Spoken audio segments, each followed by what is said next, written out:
Good morning, good evening, good afternoon across the known world, and welcome back to another exciting session of The Crown Between Two Roses. I am Countess Beatrice. And I am Duchess Eva. Today we are here with the lovely ladies, Mistress Achaxe and Rauokinn, who host the Sisters Interview Network and have been doing so much good work throughout the pandemic times to keep us all informed and entertained. So we always start out these shows with our Acknowledgement of Country. So, good nobles, we come here together in the spirit of fellowship, deepening our skills, sharing our knowledge, and shared interests in the search to find truth through experimental archaeology and historical inquiry. It is in this context that I, Duchess Eva, and Countess Beatrice, on behalf of my kingdom, acknowledge the traditional owners of the lands upon which we gather. We recognize their continuing connection to the land and culture, and we pay our respects to their elders, past, present, and emerging, and the elders from other communities who may be here present today.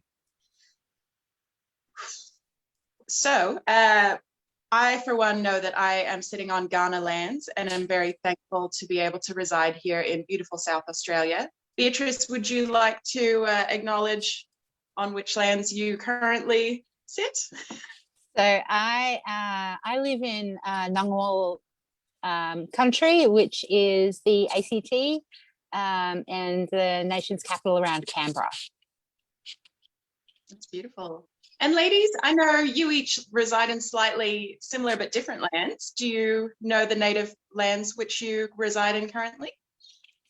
Yeah, I am in Cowlitz tribal area.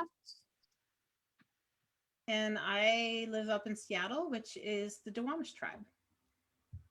Beautiful. Now, Achaxe, I always get this wrong. Are you in Vancouver? Yes. Vancouver, Washington. That's like Canada. No. I'm really bad at geography. It's the other Vancouver. There's Vancouver, Canada, and there's Vancouver, Washington. So there's two. That's even more confusing. I know. So Vancouver is the southernmost city in Washington. It's right across the river from Portland, Oregon. That makes a lot of sense. To be honest, there are these crises because I was born in Charlotte, North Carolina, and I have a friend who said that they were moving to Charlotte and they kept saying South Carolina. I'm like, there isn't. I know. I should know this. There isn't one there. Is there? Is there? I don't know. Anyway, I'm fairly sure there's not. I think I'm right. So Beatrice, if you'd like to get us kicked off.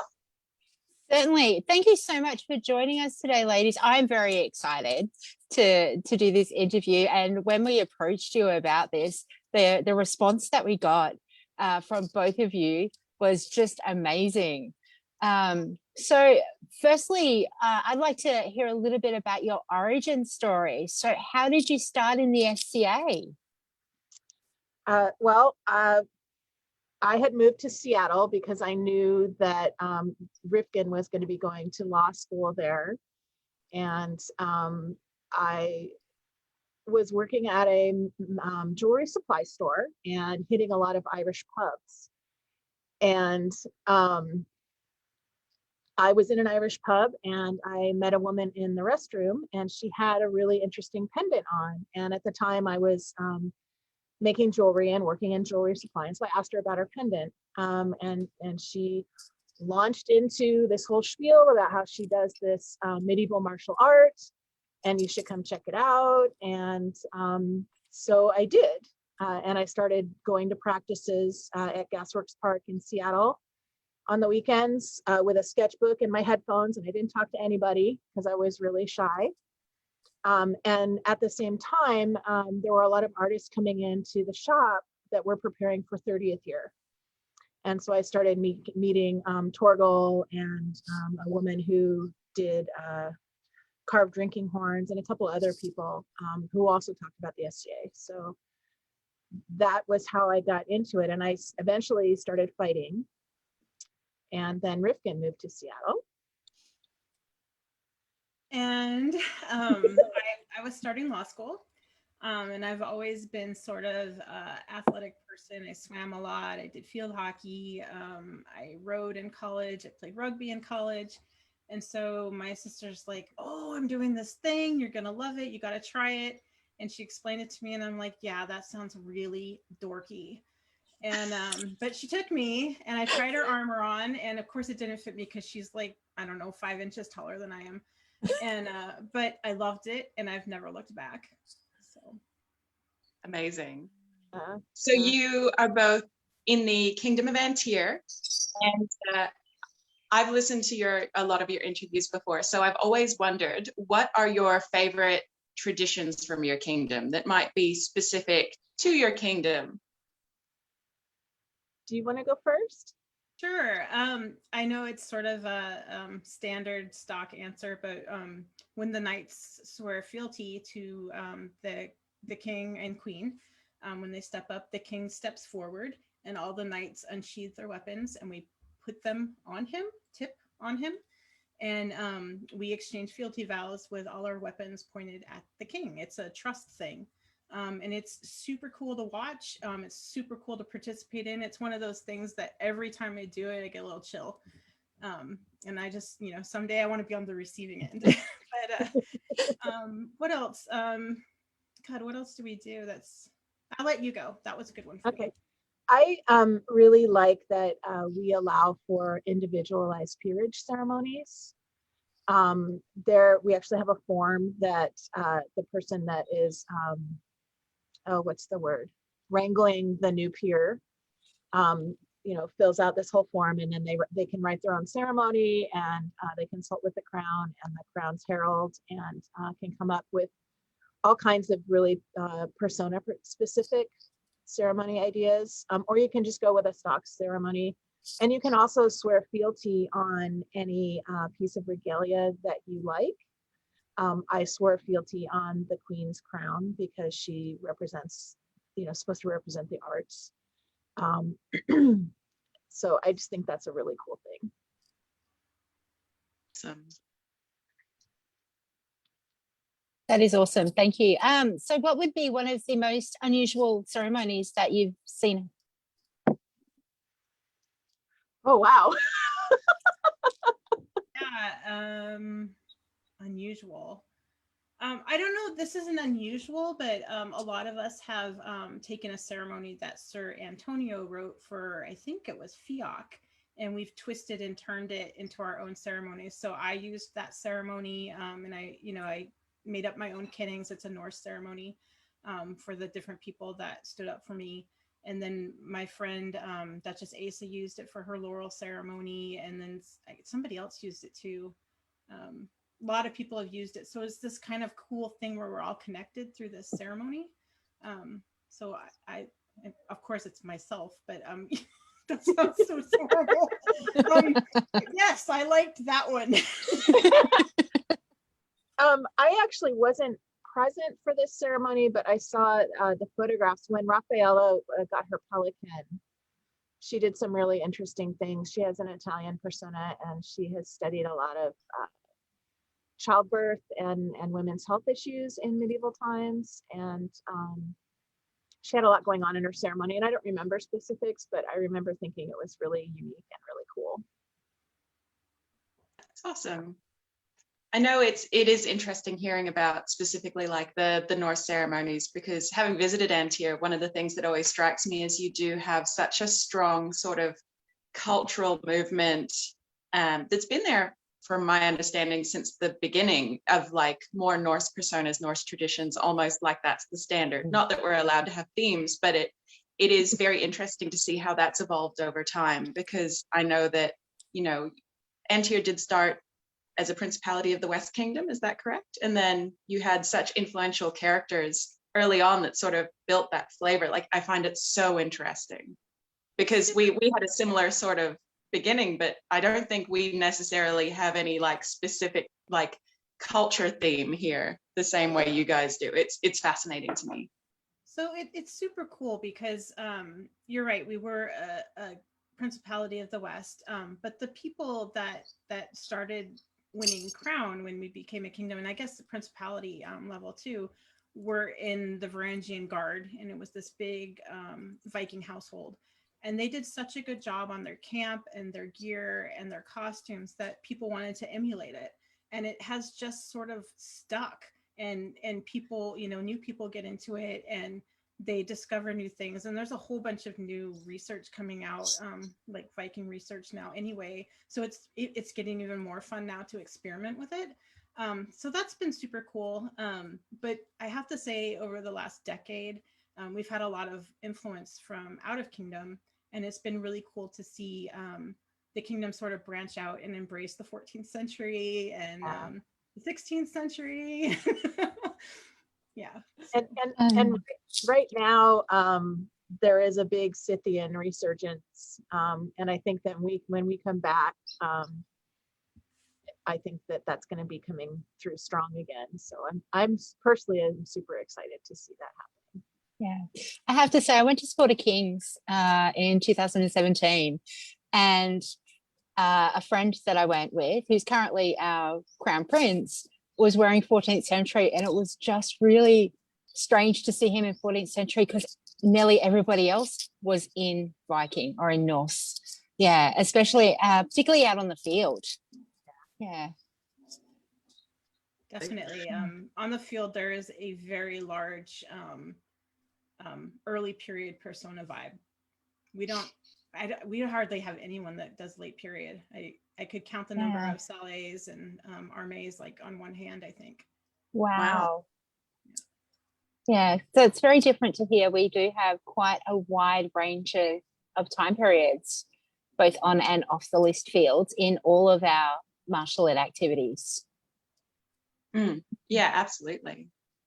So I wanted to, I've jumped more into normal time SEA gameplay, but it wouldn't be right to not ask you about the fact that Rauokinn, you did your Murder of Dukes interviews, and obviously you have the Sisters interviews, and Achaxe, you've been leading the Branch of Laurels interviews. So I know that, Rauokinn, you've told your story about your 50 Dukes and the sadness about COVID, but did you want to tell us a little bit about how it all evolved into essentially the huge workload that you've taken on for the past 12 months, interviewing so many inspirational characters throughout the known world?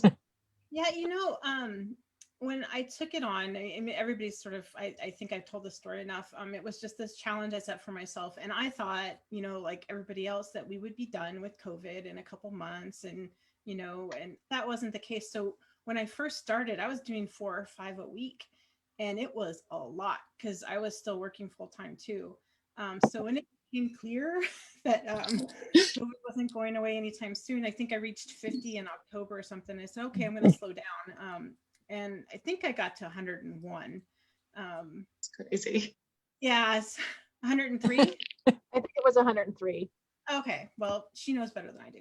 But what was really cool about it was I started sort of out of a selfish place, I guess, because there's certain things I want to know. Like I have my geeks and fighting, and that was sort of my focus. And then very organically, it sort of evolved into this sort of history of the SCA thing. And what was super cool is that I got all of these older dukes that I don't know, and that I didn't think would ever be interested. Even the guys from my kingdom, like I didn't think ever would be interested in talking to me, that sort of reached out and they wanted to talk. And that was just such an amazing experience to meet all these people that have shaped cultures in so many different kingdoms, and to be able to like see old pictures and have them reminisce and funny stories from 20th year.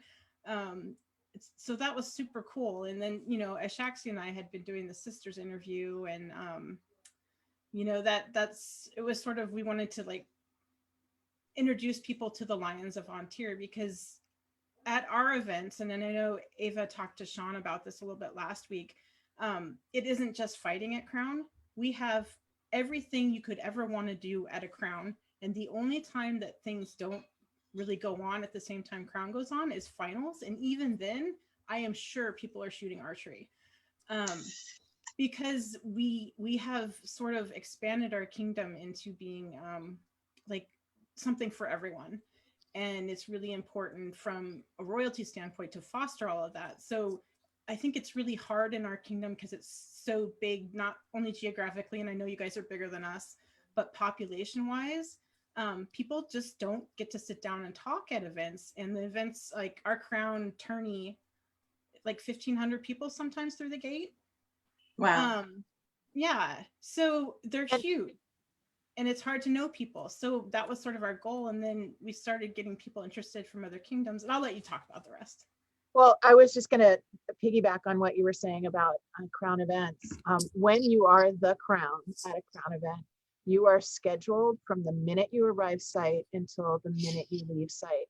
You have to, there's an archery championship, there's the crown tournament, there's 4 peerage meetings, there's a Grey Goose Shack meeting, there's Curia meet. I mean, there's like, it's crazy. It's crazy.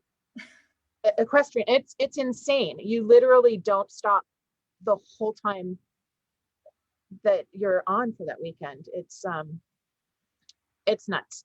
So yeah, back to interviews. Mineko from Atenvelt started kind of suggesting interviewees, and we ended up doing a lot of Lions of Atenvelt, and then that kind of expanded into some Outlands people. So it's been just such an incredible adventure, and I've learned so much. I've learned so much about stewardship in the SCA and how things developed, and it's made me feel a lot more confident about just doing things, because these are the people that start. Well, and the Rowan from Lockock just started the SCA from a book and some letters, and just made it all happen, and has developed some incredible traditions and culture. And nobody told them what to do. There was no rule book. They just were like, I'm gonna do the thing. And so that's been really enlightening to me. Can I feed off of that for just a second? Because I think there's a lot of focus while we do the ESCA on negativity and people being negative about what we're doing online, or what we aren't doing, or bashing each other on Facebook. And I feel like if you took the time to watch some of these interviews with these people, like, I don't know how you can be negative about the SCA, because these people put their heart and soul into the SCA and what they love, and they're passionate, and they care about the other people in their kingdoms and out of kingdom. And for me, that's been really rewarding, just to see how good people really are, and how much positivity there is. It's been super rewarding in that regard. It really Sorry, I just wanted to add to that. When you actually go back to the face-to-face events, it is just unbelievable. So Eva and I were lucky enough, we got to hang out at our March Crown at the beginning of last month, and it was 150 people, which is a big crown for us, but it felt like we had the old school SCA right back, where everybody is just interacting and enjoying every moment and each other's company. Yeah, it was really incredible. I can't wait for coronation. Yeah. I have to thank you guys for streaming your crown, because I watched both of them online, so I really appreciate that, because I'm living vicariously through you. But the last one, I think we watched like with 15 or 20 people, and it was like people from 8 different kingdoms, and we're all watching it, and it was so cool. And something you guys do that I'm going to bring back to my kingdom is your salute, or your praise of the fallen after every round. I think that is awesome. Yeah, thank you. It's pretty cool. Yeah. I wanted to piggyback on something you said before, which is I know a lot of people are super appreciative of you guys reaching out to a lot of the older and influential characters from different kingdoms, because one of the things that I'd thought about even before the pandemic was, the SCA is over 50 years old now, and people have done amazing things. The fact that if someone could literally live in the forest or in the middle of Australia and create the SCA out of nothing, like, it is inspirational to think we will be able to rebuild once we come back from COVID. And I think that those stories would be lost without initiatives like the Sisters interviews, because, unfortunately, and I do say this in the nicest way possible, we don't have a great way of respecting our elders in the SCA. We do tend to be very much about who's the hot stick at the time or who's doing service right now. And our system is we recognize those people and then they sort of live on in the annals of time. But the fact is that without something like what you're doing, a lot of those stories and histories would be completely lost, because eventually we will all be gone someday. So I am very appreciative of the fact that you've taken the time to reach out and gather those histories, and now they're out there essentially forever. So thank you so much. And just wanting to add to that is our thanks. And I'm sure there are many other people. You truly paved the way. So the reality is our interview show would not be here without the work that you guys had done with the COVID start. When we say that Magnus was the brains behind it, his inspiration was your shows. Oh. And our inspiration was between two peers, was Helga and Tulia and their crew. Go ahead. I just wanted to say, I think people look at these shows and think, oh, I could never do that. And I just want you to know that if Achaxe and I can do it without any production help, any of you can do it. At heart, you just have to have a passion and want to talk to people. And be willing to just make mistakes and trip over your own feet in public and move along. I did that in person, so online is no problem. I got like 10 minutes in. Well, no, we got 50 minutes into a Laurel interview with Master Olivier from Atlantia, and I realized that it had stopped streaming about 5 minutes in. Oh, no. And I had to stop him mid-sentence and tell him. Oh, no. And he was the best. He was like, I think we can reconstruct this. It'll be fine. You know, there's a 3-hour time difference. So it's already 10 o'clock at night where he is. And we started over again and we went for an hour and a half and he was amazing again. So, you know, things happen. And you have to just be willing to roll with it. So. All right, B, you're next. So I have going back to the personal questions. Achaxe, you're a Laurel. What are you a Laurel for? So in An Tir, they don't really tell you what your Laurel is for. Okay. I can tell you at the time I was Laureled, I was doing a lot of Scythian research, and I had written a paper with Achaxe. I was teaching a lot of glass bead making. I was doing a lot of costuming.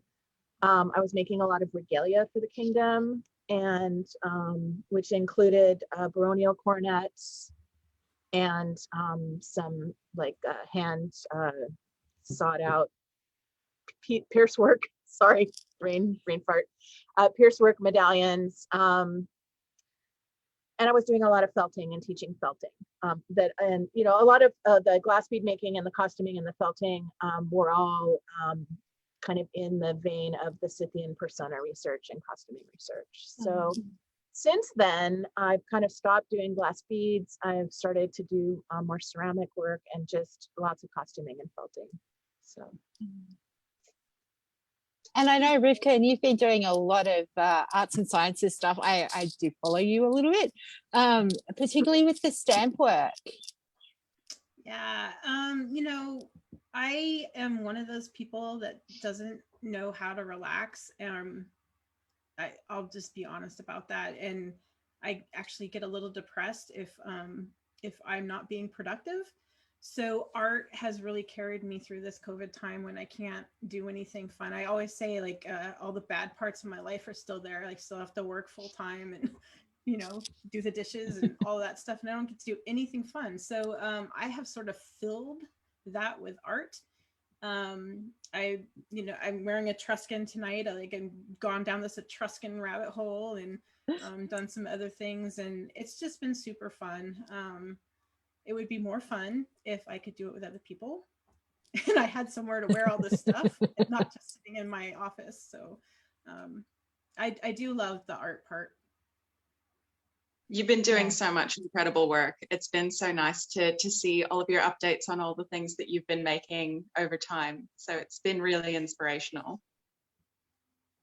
So, and speaking of which, good job on streaming with Coach's Corner and then coming over here to spend time with us as well. So thank you for making time for us today. So obviously, being sisters, being in the same kingdom, you have more of a unique experience than some might. So keeping it all nice and friendly, what do you think the strengths and weaknesses of playing with family are? I think the strengths are being able to support each other. We have a built-in, I mean, I trust her more than I trust anybody in the world. And so we have a built-in sounding board from the get-go. And we know each other well enough. I can watch her in an interview and know if she's not feeling, I mean, I can read everything that's going on. And so I'll get on Messenger and say, hey, what's going on? And I guess there's probably drawbacks to that. And we have safe caretakers for our children when we're at events. That's built in. And we've never really been competitive with each other, so that's never been a problem. I don't know, what are the positives and negatives for you? Yeah, I was gonna say we're 5 years apart, so we didn't have that sibling rivalry thing going on. And if it wasn't for Achaxe, I would not have been able to come back from having a kid into fighting like I did. She did so much babysitting for me, so much. Like I'm so indebted. And her and her husband always have my back. Are always there to tell me when I'm messing up, or if they're like a reality check. You're like, what was that shizzle stuff? And they'll be like, oh no, that wasn't cool. I'm like, okay, it's not just me. So one of the fun parts though and we interviewed this guy is that one of the Viscounts up here thought we were the same person for a very long time, and he used to always go up to Achaxe and ask her how her fighting was going.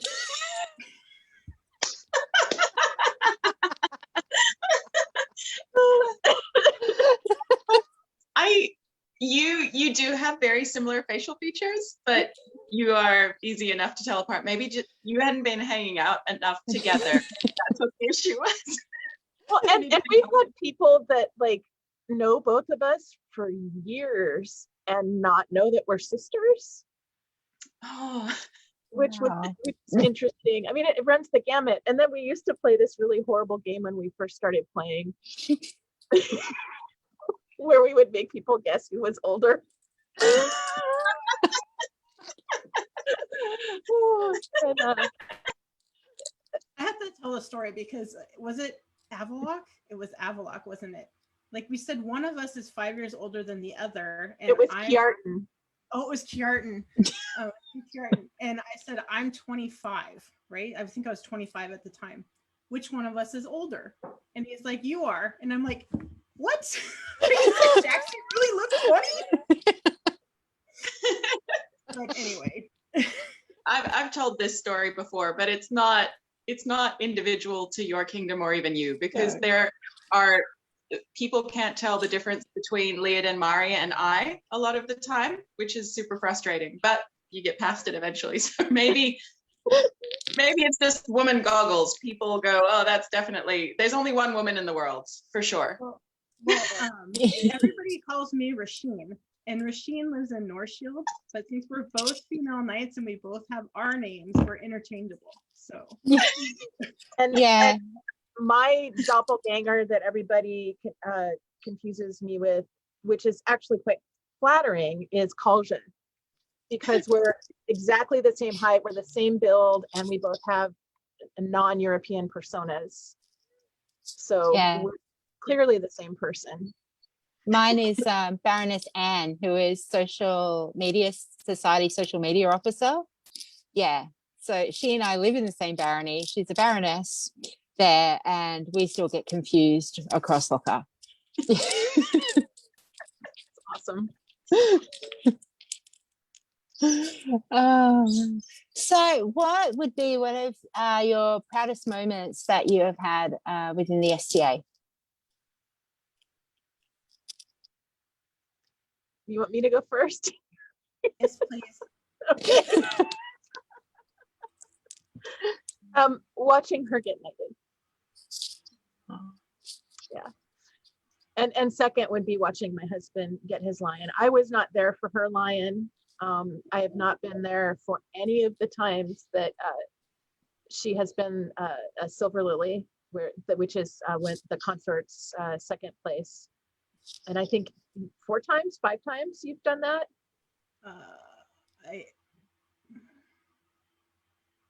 4, I think. And she wasn't there when Octa went to finals either, which is really weird. So, but yeah, her getting knighted, hands down. So this is that's a hard question. I knew you guys were going to ask this. I am not a very prideful person, so I have a hard time saying I'm proud of anything. I've had moments in the SCA that have been really moving for me on a personal level. Usually they're more interpersonal interactions. Like, somebody that you really admire, and all of a sudden you sort of realize that you admire each other, and they say really nice things, and you wish someone had recorded it because you were shocked that they were saying these nice things to you, and you don't remember anything. But one of the things that I was really proud of in my kingdom was how much there were movers and shakers in our kingdom with inspirational equality, and how the fighting community backed that up and showed their support. It was really kind of moving how that whole thing came about. And I know that that people that couldn't fight for the people they loved before didn't think it was quick, but when it started to when they actually got the rule changed, seemed pretty quick for bureaucratic change to me, and it was just really really moving to see how much effort they put in and how effective it was. We had protest crown entries where same-gendered couples would present themselves to the crown, all worked out in advance with the crown, and the crown would have to deny them entry because of corpora rules. And it was so moving and so just heart-wrenching to watch that happen. And I think it was, we talk about court being theater in the SCA, and in addition to a really excellent form of protest, it was really good theater because it made people see people as people, and it made people have feelings that maybe they didn't know they were going to have. And people worked really hard. Eduardo and Mistress Ariel headed that up, and they worked really hard for that. And we're still not there yet. It's still not something that can be done in every kingdom, but it's a lot better than it was. So it's good. It is phenomenal. We've not had very many same-sex couples enter our crown tourneys, but we have had the fighter and consort enter. So our last crown, we did have Sir Wolfgar fighting for Master Vandal, which he's a rat bag, and they are just both amazing people. But it's so awesome that we can have such an open list. It really is. Yeah. I'm super supportive for obvious reasons. Well, obviously it's the right thing to do to allow people to be able to fight for their significant other despite and gender, sex, but at the same time, like from a combatant perspective as well, Felix sort of comes in and out of whether or not he wants to reign at any one time, but I want to continue fighting crown. And it actually sometimes can be really hard to think and go, well, what dude would I have to fight for that I would really want to reign with, who's not already fighting for somebody else? And then that makes it complicated. And every time when I think who would make a great, consort, and I usually think of a lot of women in the kingdom. And so that having that allowance there to just have more options to make the game, different and brighter. And, it's even as a, sort of cis hetero female, having that option is amazing. So I can only imagine how amazing it must feel to be able to fight for your partner. It's change in the right direction. I'm all for it.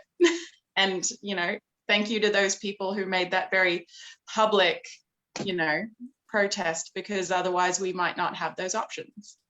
Yeah, and it's such a massive sacrifice of their time, and it shows the passion and demonstrates how much we have really gained, and the inclusivity of where the SCA is moving to.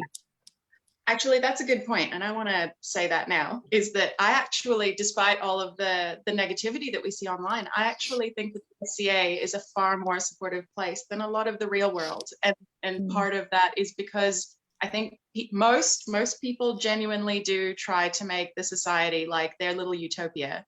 And, there's still a lot of good that can be done, but we're doing pretty well on the grand scheme of, real world versus SCA world. I think that we're doing a lot of good work, and it's, a nice haven for a lot of people. So yeah. I think we should acknowledge the good where it is. And to sort of piggyback on that, I think we have to acknowledge too that people want to do good. People, yeah. We'll just talk about like making the fighting culture more nurturing for women. The guys want to do it, they just don't know how. And when you point your finger at something to show them how, they're all over it. So I know we're not there. I know that we have a lot of work to do, but there are agitators in good places that are going to help us get there. Yeah, absolutely. So I do have a question, and it's off that track. So I have a question about peer fear. And the reason I asked this is when I went to Sport of Kings, so I had been watching Rauokinn fight online for a few years, and it was a little bit of idol worship there. And I saw you at that Sport of Kings. I, for the first time in my life, got peer fear, and I couldn't approach you. You totally should have. And so when I spoke to Samari about this, and she's like, Rauokinn would be devastated if she found out you had that. But does that happen very often to you? Well, I wouldn't know because they don't talk to me.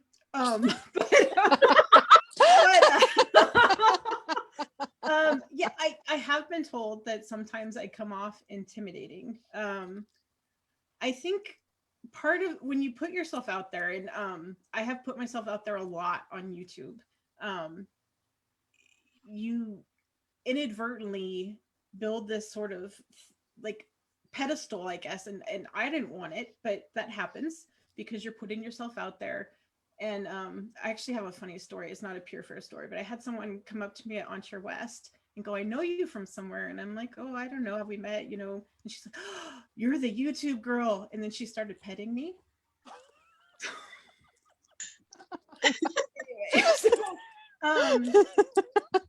So I don't know how to fix that, because I think I'm a really approachable person besides my resting bitch face, which it's how I'm made. My mom was the same way. You have a really scary murder face too. Yeah. But I am super approachable. So anybody watching, always talk to me. Just except if I'm getting ready to fight in Crown or something, give me some space to get my head together. But I am super approachable. I love to talk about fighting. I love to talk about art. I love to geek. I love to talk about making our culture better. So please, please, please, no peer fear with me. I'm just Rauokinn. I don't even care about my titles. I think a big part of that is, you have been a knight. Well, you've always been a woman, but you've been a female knight. it's going to be 18 years this year. And that's a really long time. You have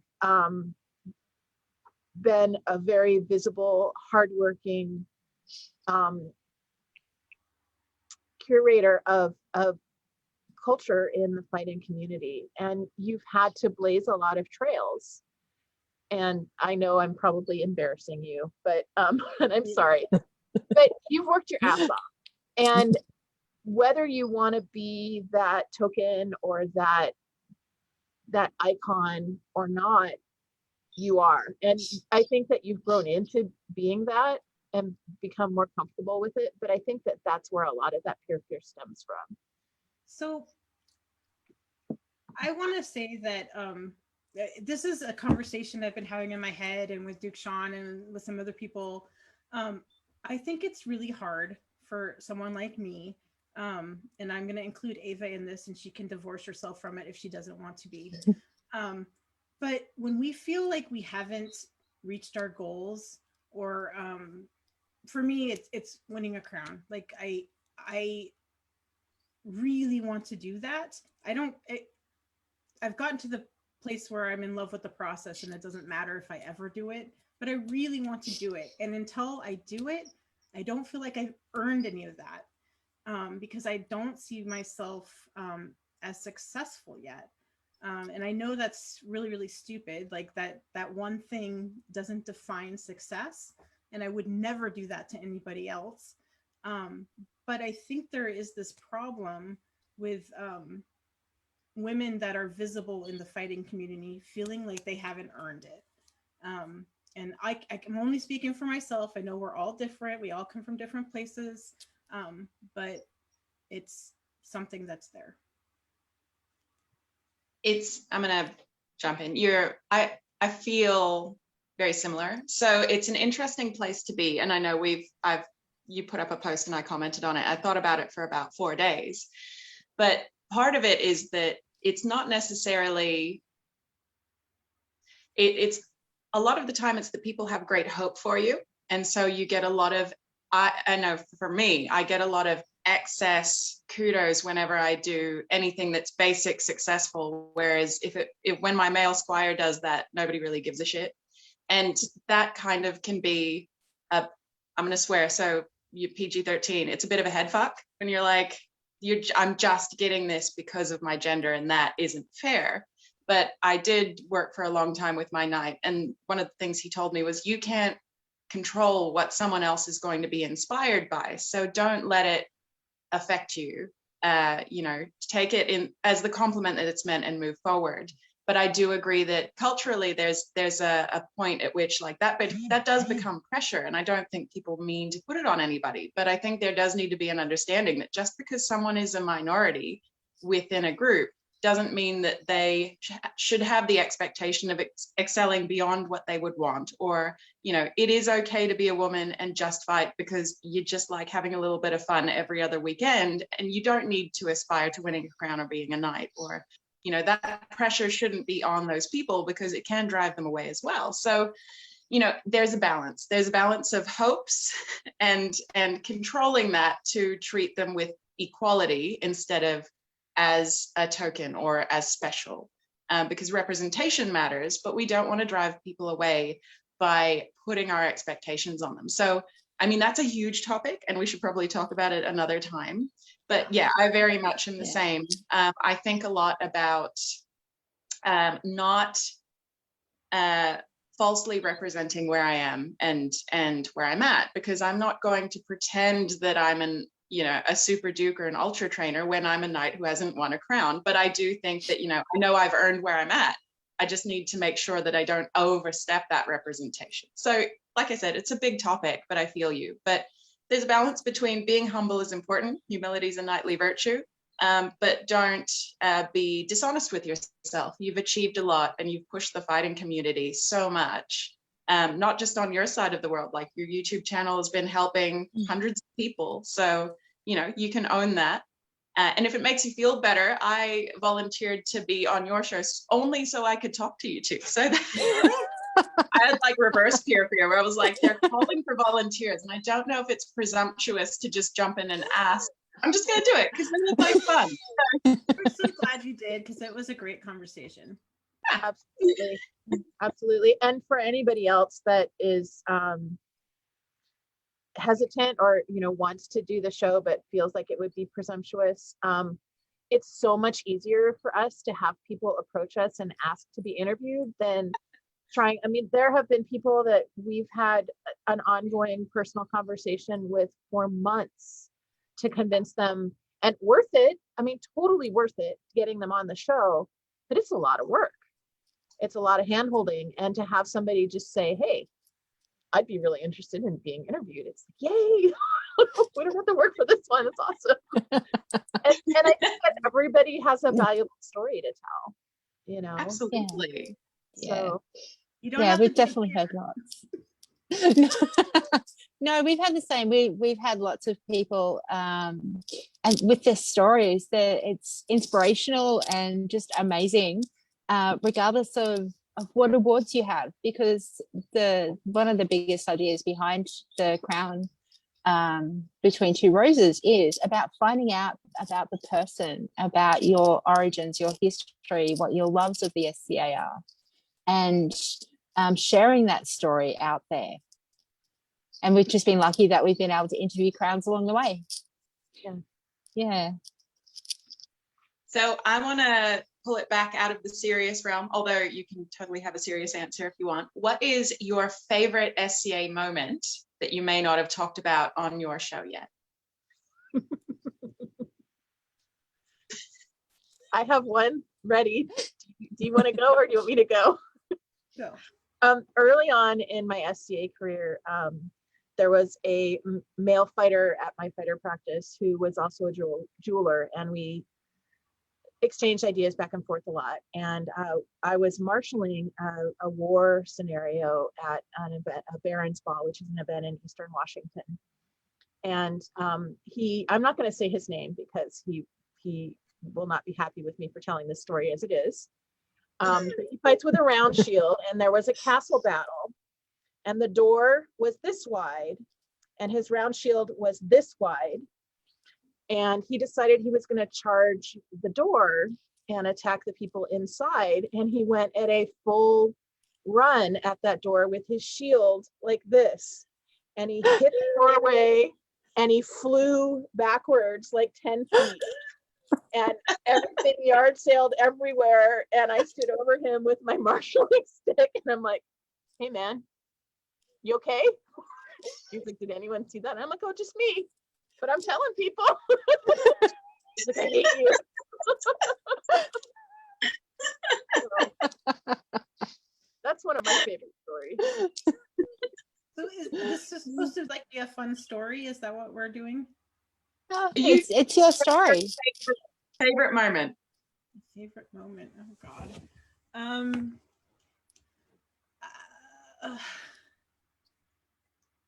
I don't, taking both of my squires are favorite moments.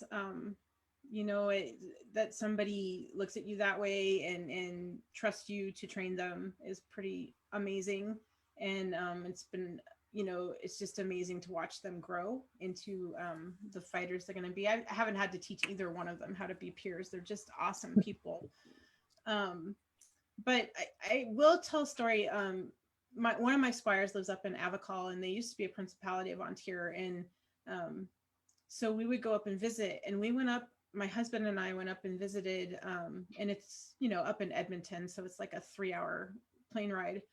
And I just like the prince up there at that time was Kaviger, and he sat with my husband and I for like 2 hours and just talked to us while he was prince. And it was the most amazing experience because he really made us feel like seen and welcome.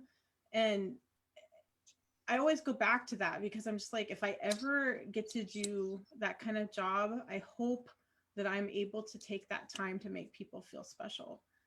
So that was, it sticks in my mind. It just was such a great experience. And he's one of my favorite people now. So I have a really good Avacall story too.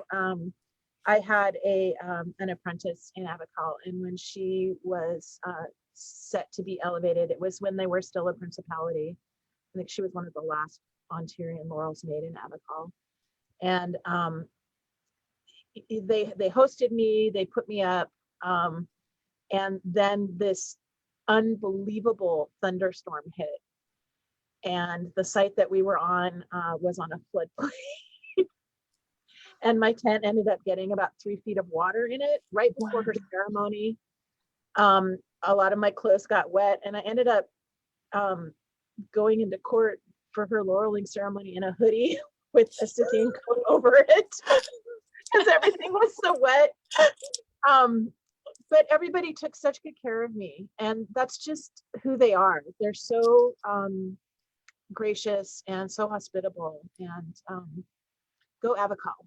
Yeah, if you ever get a chance to visit Abacal, I totally recommend going. I in my mind, I've never been to Rauokinn, but it kind of reminds me of the feel I get from talking to people from Rauokinn, because they have a huge geographical area, but it's a rather small population. So they're all pretty close, and they all help each other out. And when you go, it just feels like family. So yeah, we I have to say I was very lucky to interview Vic. And he did tell us some stories of An Tir. You get him talking. We call it the Vic Show. Yep.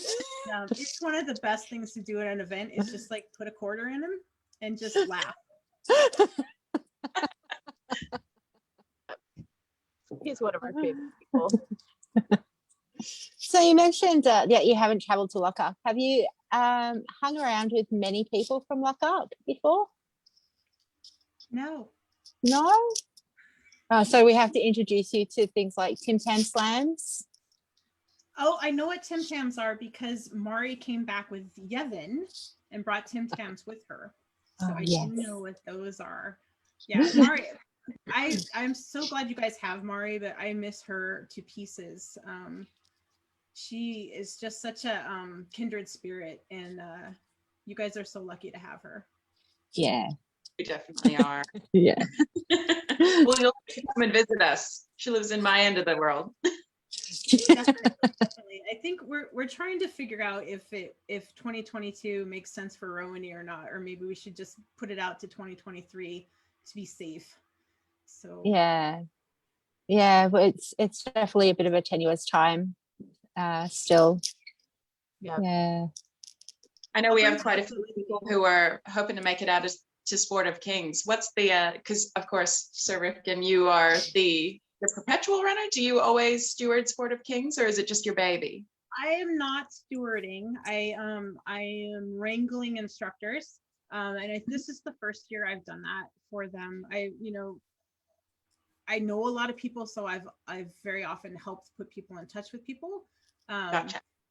After our Crown's announcement that we are in suspension indefinitely, I think Sport of Kings is, I don't want to say anything official because I don't know anything official, but I think it's probably in jeopardy of going electronic.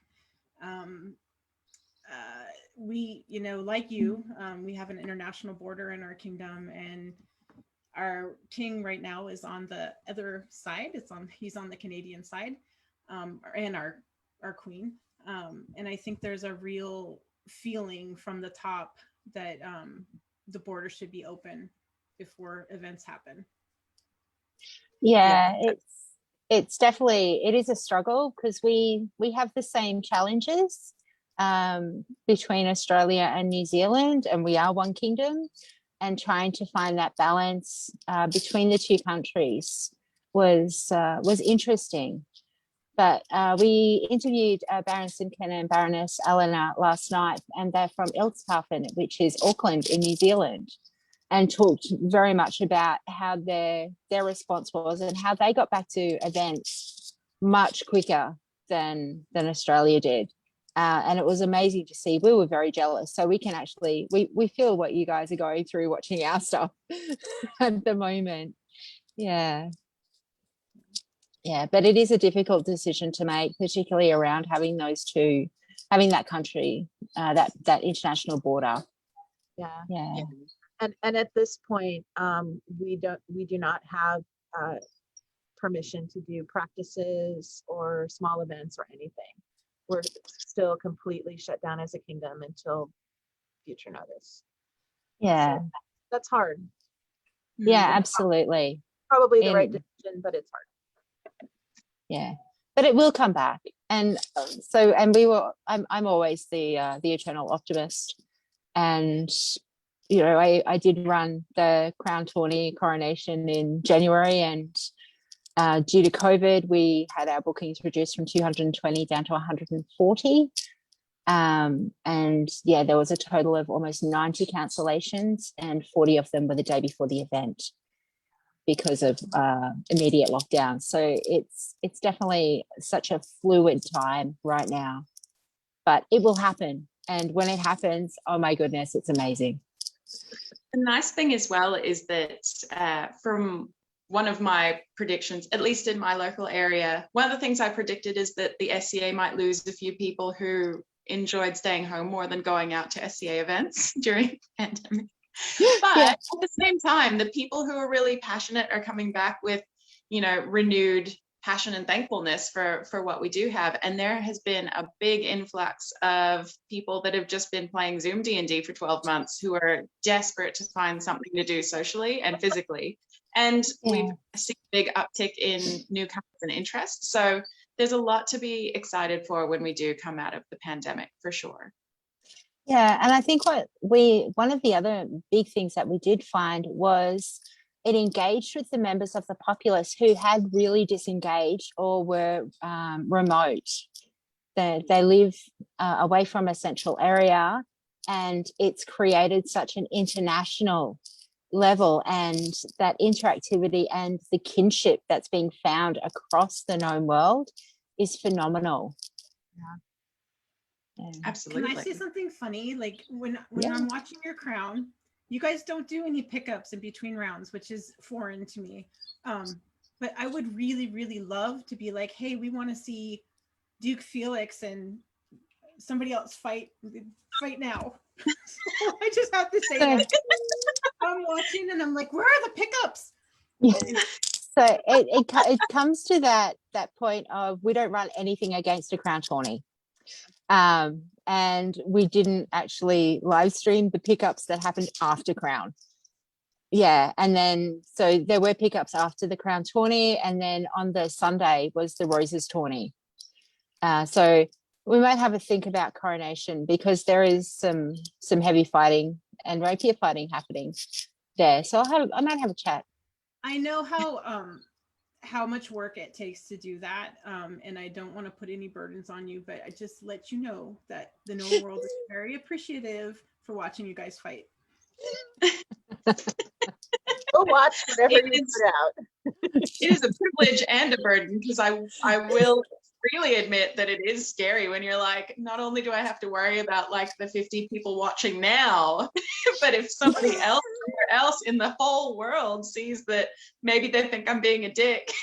That's a bit of a pressure was on. Pride. Well, it's moving it now from that platform of it's only the people at the event that are watching me to a few hundred people across different countries. Yeah. Gotta protect that renown, right? Yeah.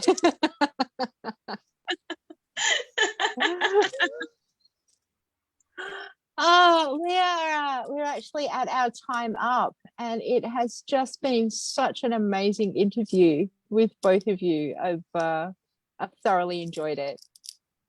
Me too. I'm sorry if we talk too much. No. That's what we're here for. Yeah, I could go longer.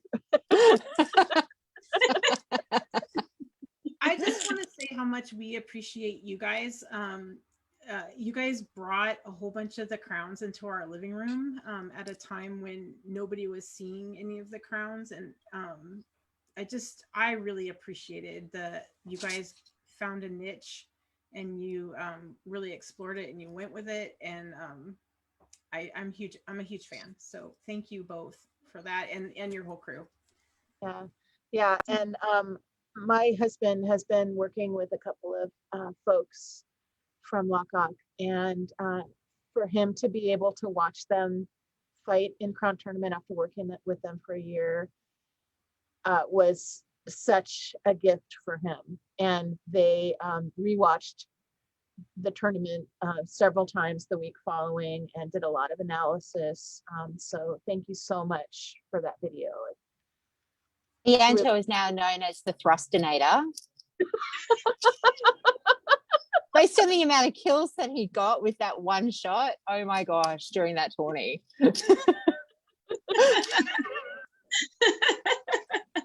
Octa was awfully excited watching him fight. He really Yeah. was. Yeah. And I don't know if you've spoken to Yanto since the tournament. He did make a comment that he didn't realize that he was in the semi-finals until after he had lost. Yeah. That might have been a good thing because there's no head game going on. Yeah, they actually talk every day. Wow, that's awesome. Yeah, they talk every day. So it's one of the really beautiful things, and I'm sorry, I'm super chatty. It's one of the really beautiful things about this pandemic is watching my husband form these close relationships with other fighters that we never would have met otherwise. Yeah, Now is absolutely. really amazing time for networking as well. And I know, you know, from your renowned Rauokinn, I know you spend a lot of time reaching out to fighters to teach in An Tir when we're allowed to travel, and that is one of the things that I would recommend to anyone at this time. Is now's the time. People are stuck in their homes. Most of the people that I've spoken to or that I've heard speak online are going, reach out. They're happy to answer your questions. So, you know, we think about networking being more of a work-related term, but honestly, within the society, that's how you can meet more people. And when you travel, it gives you just that, you know, home base. And it's been amazing to just meet people and get to know more about them and about their local customs. And it's amazing. So don't waste this time. Do something with it. Yeah, I just want to say that I have to thank Sir Leodin from your area for putting together the roundtable of the female knights. Because I have met so many people. Like we sort of had a group, but we didn't really talk. And now we do socials like once a month. And it's been so great to connect with other successful female fighters and just sort of, you know, just what we have in common and just to be friends and to like shed all of that stupid competitive like woman against woman thing that people put on us and that we don't have to accept and we're not going to accept. So that has been amazing, and I just really thank Leodin for putting that in motion. Yeah, there's definitely been quite a lot of positives that have come out of the pandemic for being locked at home for the various amounts of times. It is just amazing. I feel privileged to be able to do these interviews, to meet so many people across the known world, and know that whenever we can travel again, that I can go and just meet and see them in person and share a drink, COVID style. Make some friends. Yeah. Well, I know Rauokinn and you. I had spoken to you at the beginning of last year because I was going to go to Golf Wars, and we were going to organise to do some training over there. And it was the day that I think the day before I was supposed to leave is when COVID hit in that really big way. So that was for me doing this interview. It's a year late, but very excited. Well, I tell you what, when the world opens up again and we're at the same events, we will do some training. Absolutely. 100%. That's right. Drop that peer fear. Yeah. Now you know how goofy I am and dorky. So.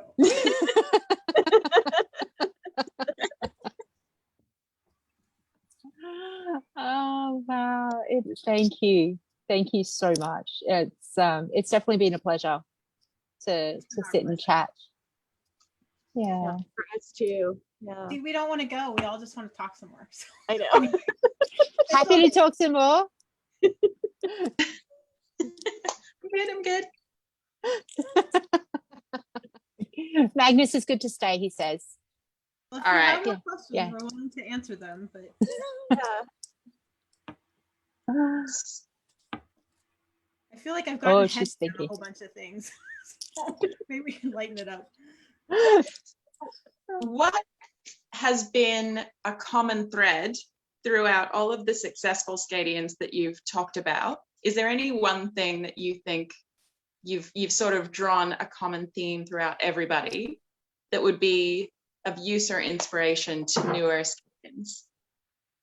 I think it really is all about passion, and being willing to make it a priority. You have to decide that it's important to you and that you love it and that this is what you want to do with your free time. I think that's the most important thing. You know, people always talk about they don't have time for things. Well, you don't have time for things you don't make time for. So just decide you want it and go for it. And just, you know, if you don't reach it, so what? You've enjoyed the process along the way. You've made friends. You've become a better fighter. Yeah, I think the passion is the main thing. Or a better artist. The gentleman that I interviewed this week for my Laurel interview came into the SCA wanting to be a knight. And then his son showed an interest in fighting. And so he started doing youth combat, and he got really into youth combat because it was an awesome thing for he and his son to share. And then he got a pelican. Wasn't on that path, didn't even think about it, you know, and then later he fell in love with pottery and silk banner painting, and he was recognized as a Laurel.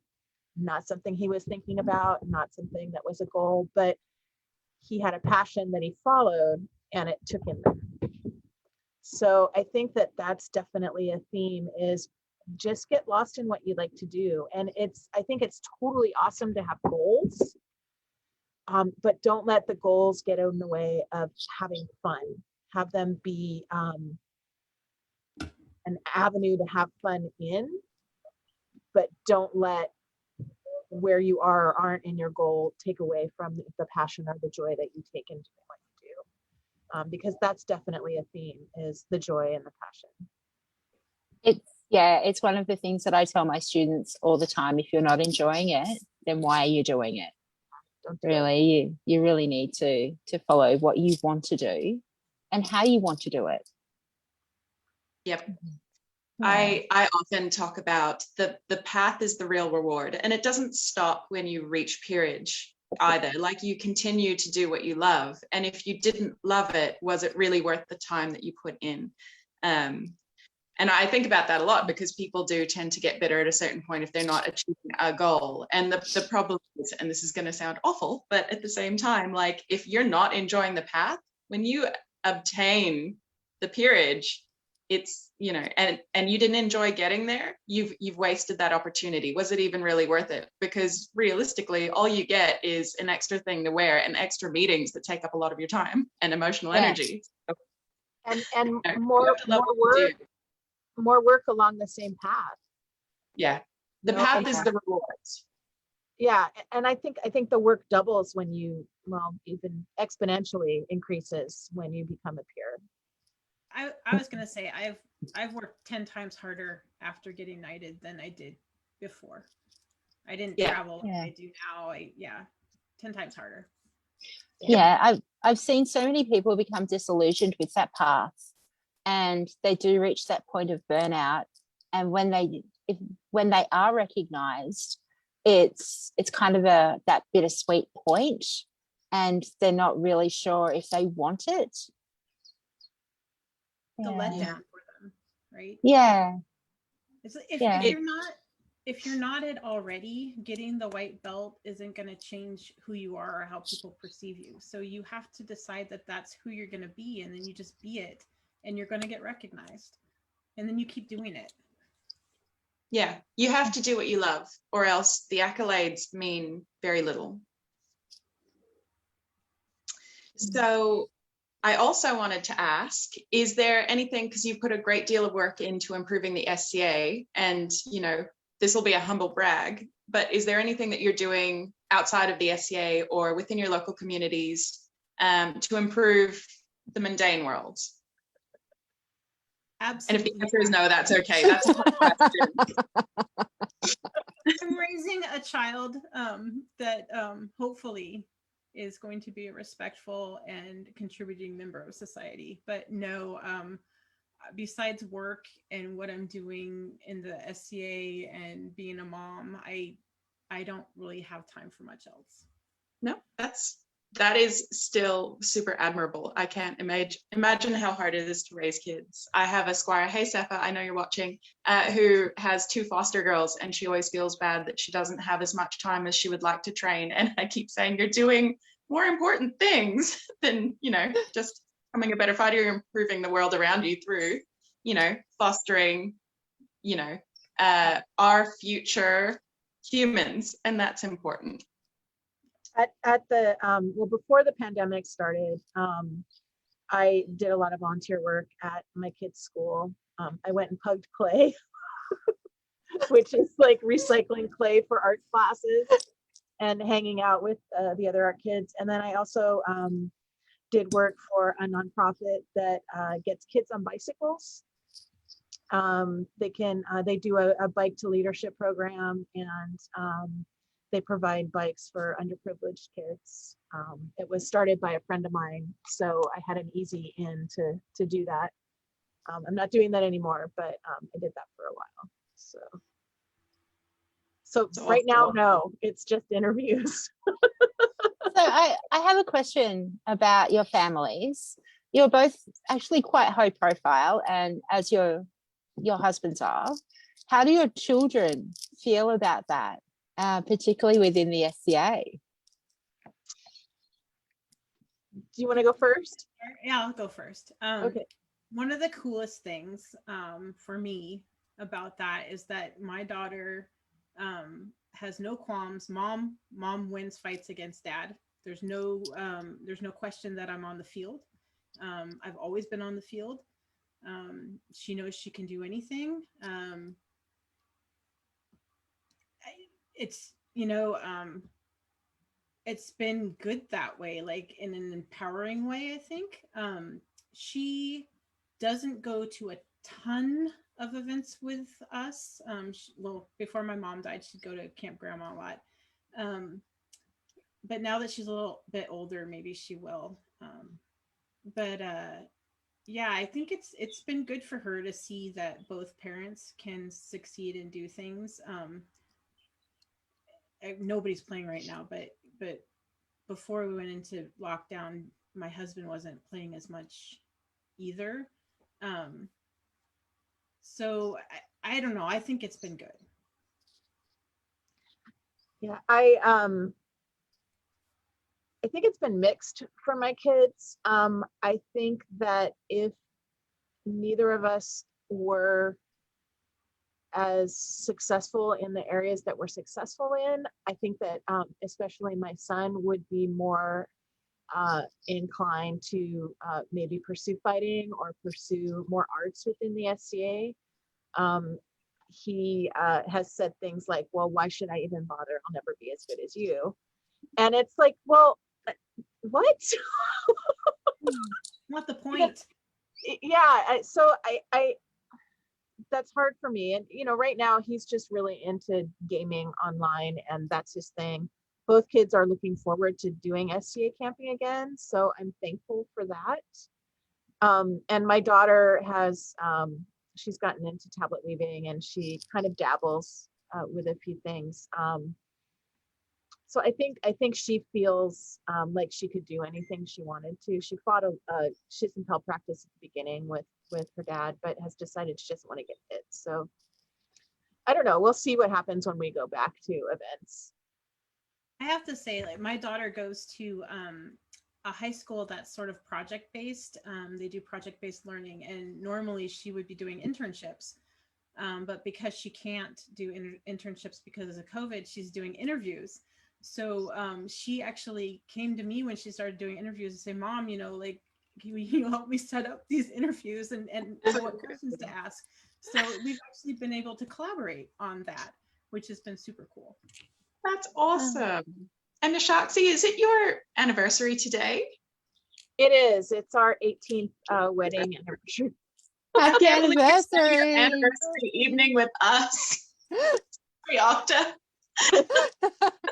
Yeah, he went out and made a campfire and had s'mores with the kids.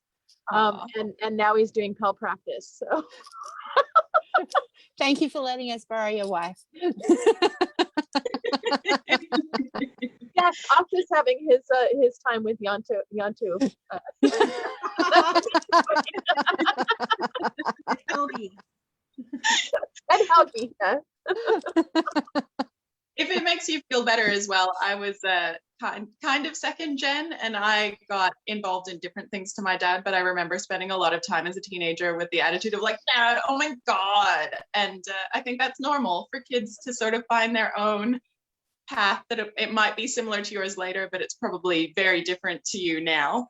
Because I think that's how teenagers are designed, is they're meant to want to rebel as much as possible, and then, you know, eventually they settle into maybe being more involved with what you do. So it's nice that they want to go camping with you. That's kind of cool. Yeah, for sure. And my daughter has gotten really into baking and cooking during this. And my master, Duchess Ludwiga, runs the Virgin Countess Inn for Sport of Kings and does a lot of on-site cooking, as do several of our friends. So I'm really hoping to kind of, she's 12 now, so she can be away from me at events, because in our kingdom, 12 and under, you have to be with your parents the whole time, or with a responsible adult. So I'm hoping that she will be able to branch out and do some cooking with people and make some bonds that way, so that they won't have to rely on their crazy parents to do everything. Actually, that does give me a question. So, you know, being that you are our family, you have ties that way, but do you have different households and lineages? Are they entwined in any way? Tell us about your SEA lineage. So you want me to start? Yeah. So neither one of us are super big on households. We don't really have a household. I have people that I like, that I hang out with, that I camp in with, and usually it's my sister, or, you know, whoever else. But our lineages aren't really crossed, but we sort of both came in mentored by the Starfire household. And my knight I guess he was part of Starfire. He's still Sir Brendan's Sir Brendan, who is the head of Starfire, is my great knight. So we sort of have that connection, but and I was my first Laurel was Brendan's wife, Ariana. So but we really aren't huge household people. I don't even know if An Tir is a really big household thing. Yeah. We're more about like collectives of people that like each other and that will camp with each other as long as we like camping with each other, and then we won't anymore. It's a good philosophy to have, really. But I mean, I consider Octa, you know, obviously he's my brother-in-law, but, you know, in the SCA too, I mean, I consider him one of a like-minded knight. I have like a group of knights that I still look to as mentors that I call my white hats. He's one of my white hats. He's just a phenomenal person on and off the field. And, you know, any of my art stuff, Achaxe and I like exchange pictures back and forth. What do you think of this? Or does this color look better? This one or this one? I don't know. Yeah. And I think it's been 9 years since my last apprentice was elevated, and just in the last year I've taken on 3 new ones, 2 of whom are mutual friends of ours and have been friends of ours for a very long time. And then the third one, who I took first, which doesn't make a lot of sense, is a lot younger than us. And there is very much a sense of family and household and support with him. And I know that he's going to fit right in with my sister and her family. So I think that that's definitely something that I consider when I take dependents. But neither of us require our dependents to camp with us. We're just really kind of, I don't know, give everyone their freedom. I don't know. I think it's really important to both of us that people do what's going to give them the most joy, and that our relationships with our students isn't an obligation. But that, you know, you said you were talking about your students. My squire that moved down to you guys also looks to you guys as family. So and we consider their family the same. Yeah. Both he and his wife are awesome, and their kids are fantastic. So yeah, I don't know if that answers your question in a weird way, but we don't have rules or anything. We like to have a shower in camp. That's really important to us. Important to everybody. Or it should be if it's not. Yeah, no, showers, yeah, they're definitely up there. Oh goodness. All right, Lee, you got anything else for these fine ladies? I'm enjoying the conversation. I really am. And yeah, it's awesome to just sit and hang and chill. And I'm very much looking forward to doing it in person. Same. Yeah. Yeah. So I know our goal is to try and get to Sport of Kings. That's one of the big events that we've that's been spoken about in Lockhart by quite a lot of people, and it's a bucket list for many. Yeah. We've been talking about, is it Ursulmas as well that you run at Christmas? Yeah, you know, Ursulmas is really a one-day event. It's a huge tournament, but if you don't fight, there's really not much else to do there. It's cold. It's in a big barn at a fairgrounds. And you literally fight all day because it's a 200-person tournament. Wow. And it's pooled. That sounds good to me, but I see. I know, I'd be keen on that. Yeah, so you have a pool of 20 people, and so you'll get 20 or 19 fights, and then the top two from your pool will go to a Sweet 16, and there'll be either a double or a single limb, depending on how much time is left. So nice. If you don't fight, Ursulmas is not the event to come to An Tir for. You should go to An Tir West or to Sport of Kings. Both are at beautiful sites, lots of fighting, lots of other things to do, and longer. I can't recommend West An Tir enough, and I know that there's controversy about which kingdom comes first. An Tir Explorer. Also, if you are into period cooking, they have a kind of a chef's play date at An Tir West War that is fantastic. They have multiple kingdoms, cooking laurels that just do amazing stuff during that week. So that's a big thing too. Ursulmas is a horrible event to take kids to. It's in an arena, right? So it's on dirt. And if you have lung issues like I do, you get sick the whole week after. And the last Ursulmas I went to was when she had her baby. So that's what? Wow. 14 years ago. 15 years ago. It's been a long time. I went to the last one. If you fight and you want to fight there, it's a beautiful tournament. You get a lot of fighting. There's a lot of pickups. Yeah, it's a fighter's paradise. But if you don't fight, not for you. I stay home with the kids and send all the fighters off, and that's good for me. So before we sign out, I'm going to take a leaf from your book and ask you, is there anything that you wanted to talk about that we haven't talked about yet? Nope.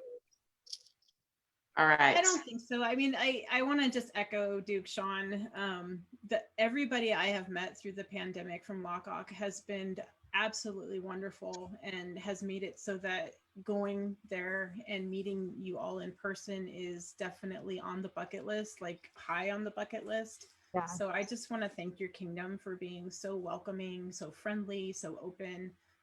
It's been so wonderful through the pandemic to get to know people so far away. Yeah. Yeah, it's you have definitely been a light in the dark for us.